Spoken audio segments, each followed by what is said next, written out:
Hi. So in this quick how to help video, we're going to be looking at solving quadratics by factorising. If you haven't practiced your factorising skill, then I would strongly recommend that you do that, because that'll go quite quickly through this because we're concentrating more on the solving side. I have put two different types of questions up. This is the type of question that falls in the crossover. It could be on foundation, it could be on higher, and this is the type of question that could be on higher. So we'll look at both of those. I'll do the crossover first, and then we'll end with this version. So the first thing and the most important thing is, when we are trying to solve an equation, it must always equal 0. Always. So if I had given you this question in that form, all I've done is taken that 70 and moved it over to this side. Okay. If I'd given that to you and you started trying to solve it in that form, it's not going to work out for you. So when you're looking at something that doesn't equal 0, but is here, a quadratic, that's your first job. Get it to equal 0. So that's that stressed. So if we are solving by factorising, then we're going to factorise this. All right, so we're going to just drop our x's, neg poses, neg, neg. We're working on 70. I want to make 17, so I can see that's 10 and 7. They're both negative, so I can chuck it in. So what I've just done is I have rewritten an equivalent equation. Okay. That piece of algebra there is equal to 0. That piece of algebra there is equivalent to this, making this an equivalent equation. Okay. Now, what do I know about equaling 0? I know that something, let's say 0 times by 3, I know that equals 0. I know 0 times 5 equals 0. I know 0 times any number at all is going to equal 0. So I can use this fact to help me finish off what I've got to do here. If I can make that equal 0, it really doesn't matter what's happening in the bracket. Not at all. Okay, because multiplying by this 0 here will create my 0 answer. So I really want to make x minus 10 equals 0.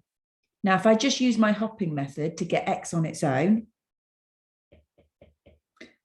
x is now on its own, and 0 plus 10 is 10. I know that x is equal to 10. And then I can do the same with the other bracket. I want x minus 7 to equal 0. Get x on its own. And I can see it equals 7. So x is equal to 7. And that is it. They are my solutions. X is 10 or x is 7. Now, the eagle-eyed among you might be able to see that we don't really need to set equations to work this out. I've got x minus 10 in the bracket. I've got x equals 10, positive 10 in my answer. I've got x minus 7 in my bracket. I've got x equals 7 in my answer. The digits, the numbers are the same, it's just the opposite sign. So if I factorized something and ended up with, let's clean that off completely, and ended up with x minus 3, x plus 2, then equals 0, then I know it's going to be x is equal to opposite sign 3. X is equal to opposite sign 2. And that's true of everything I could do. X, I don't know, minus 7, x minus 8 equals 0. X has to be 7, x has to be 8. So when you're solving quadratics by factorising, it's really, really, really important it equals 0. Okay, and on a foundation paper, they are most likely to have that set up ready to go. It's more on the higher where they start messing around with things just to try and mess with your head. Okay. And then when you get to that factorized point, it's opposite sign and the number stays the same. All right, let's move on to this higher one. Now, this is slightly different in respect to the last bit, that's setting it to 0, and we'll see that when we get to it. I'll do this one from scratch. So we're going to do the full factorising. So I'm going to drop the 2x down. The signs are pos. I've got to work on my 2 times 9, which is 18. I want to make 11. So let's have a little think. Well, that's actually going to be 2 and 9, what I multiplied in the first place. So they can go straight in. Look for what I can cancel. That one's going to cancel. I can divide that one by 2. So that's given me x plus 1 and 2x plus 9. So that is my final equivalent equation. I've done all the work to get to that stage. Now, I know from the previous examples that this one is going to be x equals minus 1, opposite sign and the same digit. But this one has a little bit more going on. The x is not on its own, it's got a value in front of it. So let's set this one up to equal 0 so we can see what's going on. If I want to know what x equals, I'm going to get it on its own. So I'm going to hop 9 to leave me 2x, and 0 minus 9 is minus 9.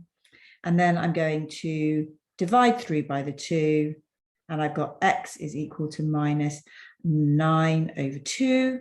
You could change that to the decimal if you wanted to. You could leave it as the fraction. I'm going to leave it as a fraction. And so over here, x is equal to minus 9 over 2. And yes, there is another shortcut. This is lovely. I like this. It really shows understanding and what's going on, but it's not necessary if you are comfortable with what's happening in the shortcut. So you can see that the opposite sign has happened.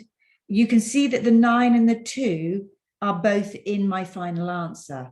So actually, when I see a bracket like this, okay, I write x equals, I drop the 9 down and I divide by the number in front of the x. So whatever I've got, divide by whatever is next to the x, and that just automatically does it for me. And then I just check my signs, obviously, to make sure I get that right.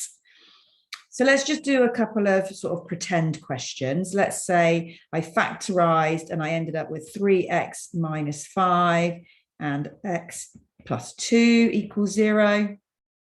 For this one, x is equal to drop down the 5 and divide by the number next to the x, and make sure the sign is opposite, which it is. And for this one, opposite sign, same digit, because there's technically, you could argue that that 1 is coming down and being divided, because it is, but it makes no difference. So we don't need to do that step. It would be a waste of time. Okay, let's just see it one more time. Let's give you 2x minus 7 and 3x plus 4. Okay, so that was my equation. X is going to equal, I want positive 7 and divide it by 2. Here I've got x is equal to, I want negative 4 and divide it by 3. That is it. So you mustn't overcomplicate that and make it any harder. It's as straightforward as that. In fact, to be honest, it's the actual factorising that's the hard bit with this. So fingers crossed, that was helpful.